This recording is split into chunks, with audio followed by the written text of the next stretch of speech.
Bienvenidos a todos una vez más y bendiciones. Continuamos con nuestras jornadas mientras vamos profundizando en estas verdades fundamentales. En el día de hoy vamos a hablar sobre la cruz. ¿Qué implica la cruz? ¿Por qué la cruz es tan importante para nosotros? Bueno, quiero dejarles saber que el cristianismo es la única religión que su fundador dio su vida por ti y por mí. Y su única motivación fue amor. Y en el día de hoy vamos a profundizar en ese entendimiento de la cruz y aplicarlo en nuestras vidas. A continuación, la clase de la cruz. Que el Señor le bendiga.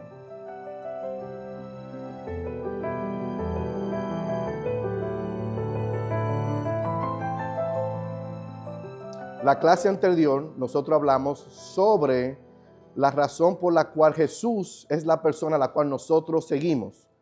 Nosotros vimos claramente qué decía Jesús de sí mismo y vimos tres diferentes designaciones de sí. Vimos que Él era el Mesías, vimos que Él era también el Hijo de Dios y sobre todo que Él era el Hijo del Hombre. Amén. Y hoy vamos a ver el sacrificio en la cruz, que es una importancia para nosotros en el cristianismo. No hay otra religión en el mundo en la cual su fundador haya pasado por algo tan humillante, tan horrible como esa muerte en la cruz. No existe. No hay otra religión que predica eso o que enseña eso. Y también, como vamos a ver en la próxima clase, no hay otra religión que su fundador haya resucitado de los muertos. Y eso nosotros lo vamos a ver en la próxima clase. Pero para dar inicio vamos a leer lo que dice Efesios capítulo 2, versículo 13 al 16, y dice así: pero ahora, en Cristo Jesús, vosotros que en otros tiempos estabais lejos, habéis sido hechos cercanos por la sangre de Cristo, porque Él es nuestra paz, que de ambos pueblos hizo uno, derribando la pared intermedia de separación, aboliendo en su carne las enemistades, la ley de los mandamientos expresados en las ordenanzas, para crear en sí mismo de los dos un solo y nuevo hombre, haciendo la paz. Y mediante la cruz reconciliar con Dios a ambos en un solo cuerpo, matando en ella las enemistades. Amén.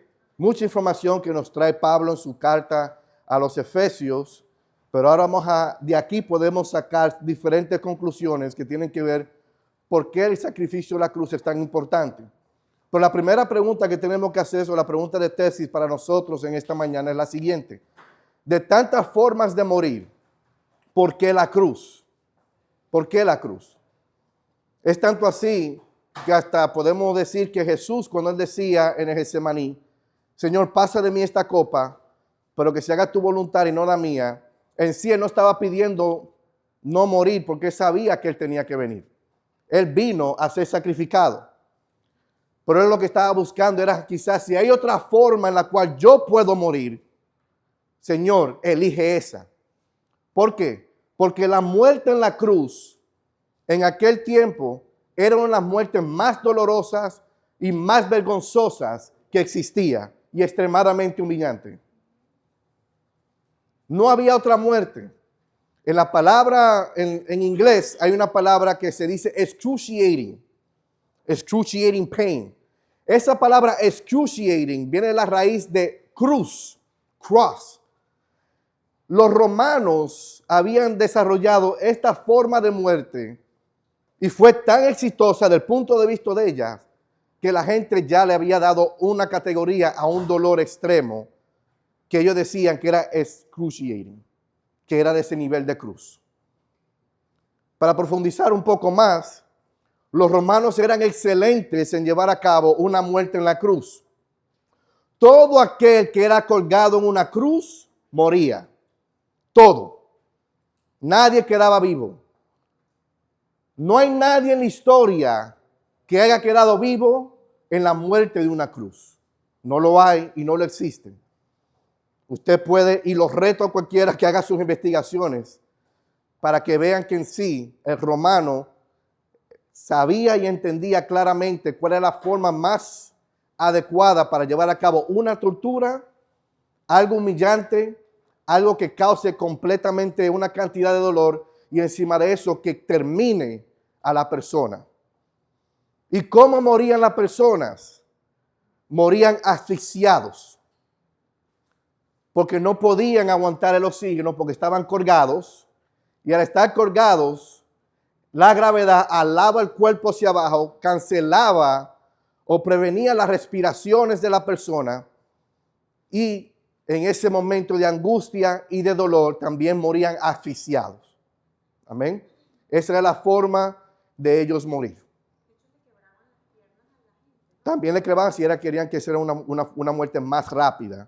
Quebraban las piernas porque ya no había forma de sostenerse. Pero a Jesús no le quebraron nada. A él solamente le echaron las lanzas en su costado, de donde salió de él agua. Porque le dio a ese sac, ese contenido de agua que tenemos nosotros en el pulmón. De ahí fue que salió. ¿Okay? También, aquel que era colgado en una cruz era considerado maldito, era considerado un ladrón, era considerado una persona que se va en contra del gobierno, era lo peor de lo peor. Y podemos ir a Gálatas capítulo 3, versículo 13,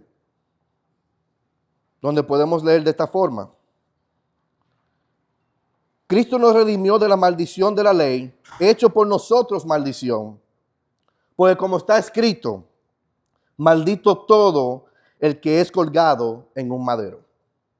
Lo que nosotros vemos en Gálatas 3:13 es lo mismo que vemos nosotros en Deuteronomio 21:23. Esa última frase que decía Pablo. Maldito todo aquel que es colgado en un madero. Y para rematar, cuando hablamos sobre la palabra maldito, también la persona era colgada en un madero y elevada, porque como se consideraba que esa persona era maldita, no podía tocar el piso porque iba a maldecir aquella área donde estaba. Eso era la razón por la cual se escogió una cruz. Ahora quiero que entiendan algo. Nuestro Cristo, nuestro Dios, Jesucristo, el Mesías, el Hijo del Hombre y el Hijo de Dios, dio su vida por nosotros en esa cruz. Y en sí lo que él hizo es que tomó nuestro lugar. El que debió de estar colgado en esa cruz es usted y soy yo. Nosotros somos los malditos. Nosotros somos los que estamos muertos espiritualmente. Nosotros somos los que nos vamos constantemente en contra de la voluntad de Dios y sus mandatos. Nosotros somos esos. Por eso es que la palabra de Dios es clara cuando dice en Romanos que no hay justo ni aun uno. No hay nadie que le guste hacer lo bueno. No hay nadie que busque la voluntad de Dios. Nadie nace con eso. Todos nosotros somos enemigos de Dios. No es hasta que Cristo Jesús nos da vida espiritual que podemos entonces tener una relación con Él. Pero para que eso se llevara a cabo, se necesitaba alguien que diera la vida. Y ese alguien fue Cristo Jesús y lo hizo en la cruz del Calvario. Por eso que el Viernes Santo es tan importante para nosotros. Recordar aquel evento histórico que se llevó a cabo durante esa tarde que llegó hasta la noche, en donde Jesucristo sí murió y murió. Y sabemos la historia. El soldado lo vio y dijo, verdaderamente este es el Hijo de Dios. Y José de Arimatea tenía su tumba, lo bajaron y lo sepultaron ahí. Pero antes de continuar la historia, seguimos con el próximo punto. ¿Qué implica la muerte de la cruz? Varias cosas que implican la muerte de la cruz. Nos reconcilia, nos redime y sobre todo nos da a nosotros un nuevo pacto y abre el lugar santísimo para nosotros tener entrada. Vamos a ver el primer punto, que nos reconcilia a nosotros. Vamos a ir a Romanos capítulo 5, versículo 10. Romanos 5 dice así. Porque si siendo enemigos fuimos reconciliados con Dios por la muerte de su Hijo, mucho más estando reconciliados seremos salvos por su vida. La reconciliación de Dios es importante y se llevó a cabo en la cruz. Durante ese momento, muchas cosas estaban pasando. Durante esa muerte. Podemos hablar de tantas cosas en el momento de que Jesús dijo, consumado es. Tantas cosas se llevaron a cabo. Pero lo primero es que Jesús, teniendo sus brazos abiertos a sí mismo como lo tenía en la cruz, Él estaba agarrando la mano de su Padre y uniendo la mano de nosotros para tener una vez más esa reconciliación que se había perdido en el jardín de Edén por mediación del pecado. Y no hay nada tan poderoso que eso. Tenemos esa reconciliación. Él hizo y llevó a cabo esa reconciliación por nosotros. Colosenses también, capítulo 1, versículo 21 al 22. Y dice así: y a vosotros también, que eras en otros tiempos extraños y enemigos en vuestra mente, haciendo malas obras, ahora aquí viene, os ha reconciliado en su cuerpo de carne, ¿por medio de qué? De su muerte. De su muerte. Él nos reconcilió a través de su muerte. Esa reconciliación de Dios solamente pudo ser capaz por alguien perfecto como Cristo Jesús. Y Él vino a llevar a cabo eso. Porque tú y yo estamos muertos espiritualmente. No podemos hacer nada para reconciliarnos con Dios. Porque muerte espiritual quiere decir separación completamente. La muerte espiritual es eso. Cuando venga la segunda muerte allá en el lago de fuego y azufre, eso es separación total eterna. No hay ya reconciliación. Pero sabiendo de que nuestro Señor Jesucristo murió en la cruz, llevó a cabo esa reconciliación y es el primer punto en el cual tenemos que ponerle atención. Punto número 2, Él nos redime. Primera de Pedro, capítulo 1, versículo 18. Antes de leer eso, porque va a dar una explicación, Primera de Pedro 1:18, quiero explicar un poco de lo que quiere decir la palabra redención o cuando nos redimimos y cómo se mira esto desde el punto de vista bíblico a través de la ley del Antiguo Testamento. Cuando en el Antiguo Testamento hay diferentes leyes que hablan sobre el cuidado social y económico del pueblo. Una de ellas era de cómo se pagaban ciertas deudas. Si había una persona que, por ejemplo, vamos a decir, yo tengo una deuda con alguien, yo trato de pagarle esa deuda a esa persona. Pero quizás llegue el momento en el cual yo no tenga suficiente dinero para pagarle la deuda a esa persona. Y es ahí donde yo me hago esclavo de esa persona o sirviente, yo y mi familia. Eso estamos hablando del Antiguo Testamento, en la ley. Yo iba para donde esa persona y le decía, no tengo suficiente dinero para pagar la deuda que tengo contigo. Déjame yo ser tu esclavo junto con mi familia. Y a través de eso nosotros, a través de mi trabajo, porque acuérdense, el esclavo no es un esclavo como usted tiene quizá pensado ahora mismo. El esclavo en aquellos tiempos era un siervo, una persona que trabajaba como un mayordomo, alguien que trabajaba para ti. ¿Ok? Y le decía, yo trabajaré para ti para ir pagando esa deuda. Y esa persona aceptaba y entonces esa persona ahora venía a ser un esclavo de la persona que le debía o que le debe. Pero vamos a decir que esa persona tiene un pariente rico y dice, mira, yo tengo lo suficiente para comprar la libertad de mi familiar, pero también pagar la deuda que tiene. Se podía llevar a cabo eso, lo hacía y esa persona queda libre y sin deuda. La misma forma pasó con Cristo Jesús cuando Él murió en la cruz, cuando Él nos redime a nosotros. Él nos reconcilia con el Padre, pero ahora, siendo nosotros esclavos del pecado, a través de su muerte, Él paga por nuestros pecados, Él paga la deuda, porque la palabra claramente dice que la paga del pecado es muerte. La paga del pecado es muerte. Él paga la deuda en la cruz, no solamente la de nosotros, pero también todas, las pasadas, las presentes y las futuras, haciéndonos nosotros libres completamente. Entonces, con ese entendimiento, vamos a ir a Primera de Pedro, capítulo 1, versículo 18.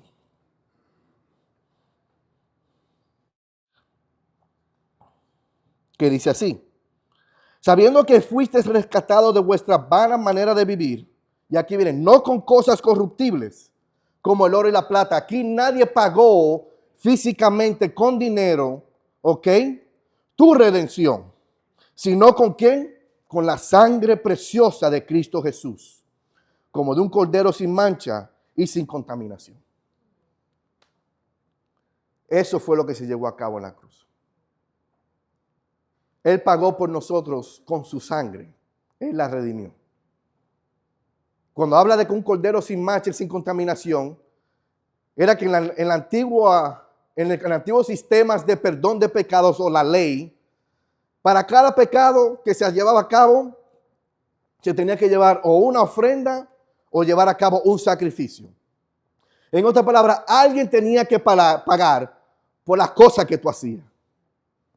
O era un animal, o era una pequeña ofrenda, o algo, dependiendo en qué categoría caía ese pecado.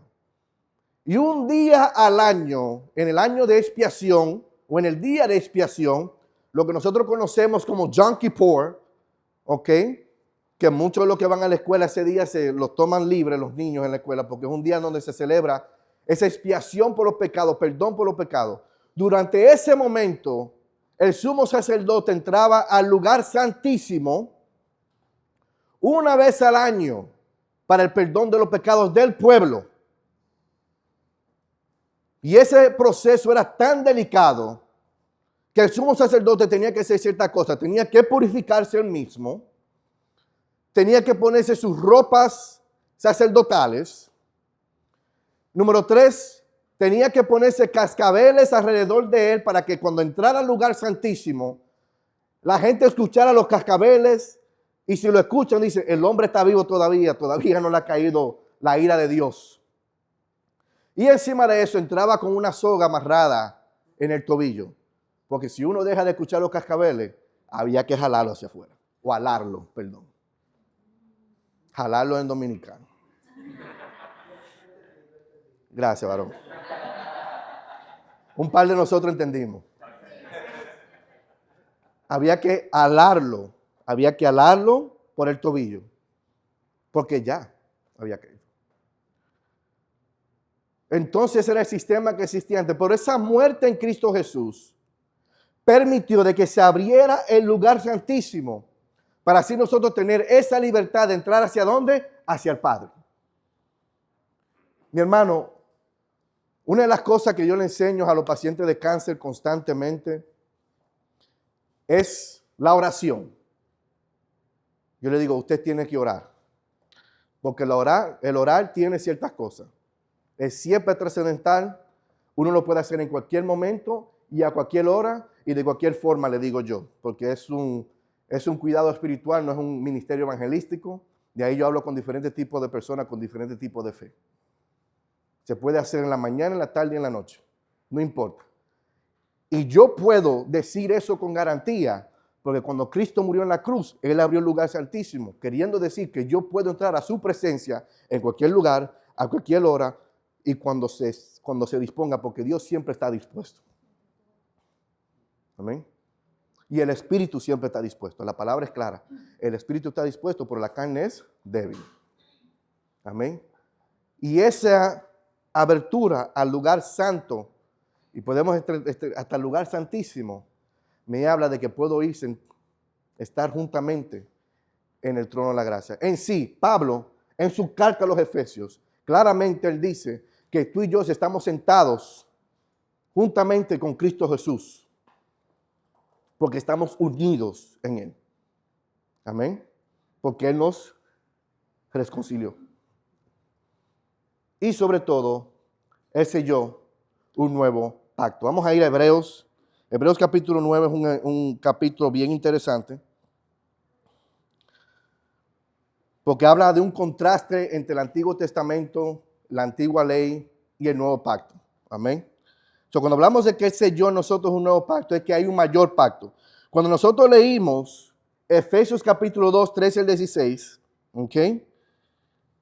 El mismo Pablo habló sobre esto. En el versículo 15, él dice, aboliendo en su carne las enemistades, aquí viene, la ley de los mandamientos expresados en ordenanza para crear en sí mismo, de dos un solo y nuevo hombre, haciendo la paz. Y mediante la cruz reconciliar con Dios a ambos en un solo cuerpo, matando entre ellas las enemistades. Él está hablando de que hay un cambio de las cosas que pasaban en el Antiguo Testamento, cómo se llevaban a cabo. Aquellos que no eran judíos, o sea, gentiles, que creían otras cosas, y ahora como somos ahora, estamos unidos, somos ahora un solo cuerpo, Cristo siendo la cabeza. Pero cuando hablamos de este nuevo pacto, o un mejor pacto, allá en Hebreos capítulo 9, pero aquí viene: así que, hermanos, teniendo libertad para entrar al lugar santísimo por la sangre de Jesucristo, por el camino nuevo y vivo que Él nos abrió a través del velo, y esto fue hecho ¿en qué? En su carne. Todo esto se llevó a cabo en su carne.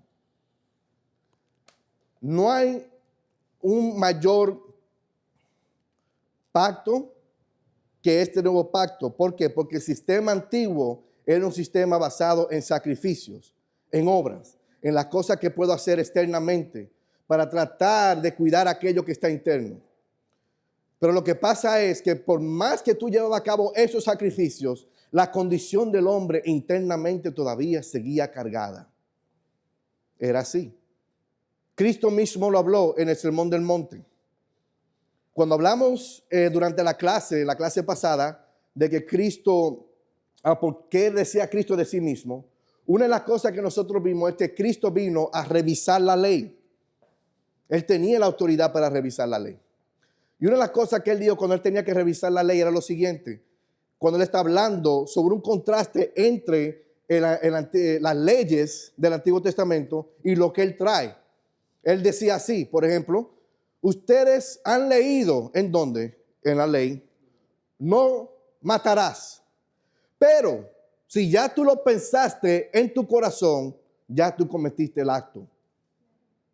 O no codiciarás, pero si ya tú estás pensándolo, ya cometiste el acto en tu corazón. Lo que está haciendo Jesús es trayendo al plato o poniendo en la mesa la condición del hombre, que es una condición caída. Porque para que el hombre tome un acto, primero debe de haber ¿qué? Una acción interna, un pensamiento. Algo debe de pasar interno. Porque yo no lo voy a hacer a menos que algo pase en mí.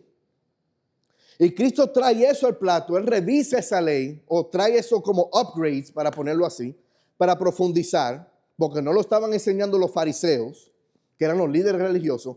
Él lo trae al plato y es ahí donde Él comienza a traer esa cantidad de cosas o leyes, para ponerlo así, nuevas, que todas apuntan hacia Él. Y por eso que Él dice que no hay otro camino que no es así, no es con Él. Que cuando Él se llevó a cabo ese sacrificio en la cruz, todas aquellas cosas que pasaron ya fueron canceladas. Ahora estamos en Cristo Jesús y hay un mayor pacto y un nuevo pacto en Él.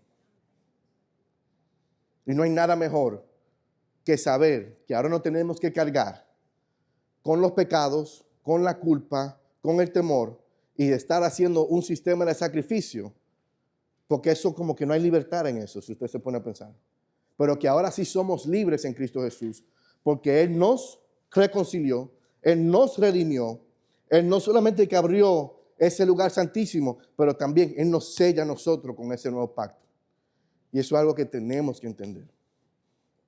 Que hay un mayor y mejor pacto, como dice el autor de Hebreos, y eso a nosotros nos debe de dar esa confianza en Cristo. No motivación, esa motivación, esas emociones. Estoy hablando de confianza, fe, firmeza, plantados en Él. Y nos da a nosotros esperanza. Pero tenemos que creerlo.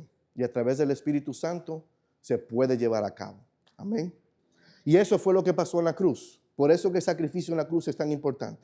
La razón por la cual fue la cruz, lo explicamos: humillante, vergonzoso, declarar a la persona maldito, en la cantidad de dolor que la persona recibía. Del punto de vista romano, un excelente sistema de tortura y también de muerte garantizada. Pero entonces, ¿qué pasó en la cruz? ¿Qué pasó ese viernes? Vimos que la reconciliación, la redención, el sello del nuevo pacto, y Él abrió el lugar santísimo. Amén. Bendiciones. Espero que esta clase haya sido de gran bendición para ti y quédate para la próxima, que te prometo que será de gran bendición también. Que el Señor te bendiga.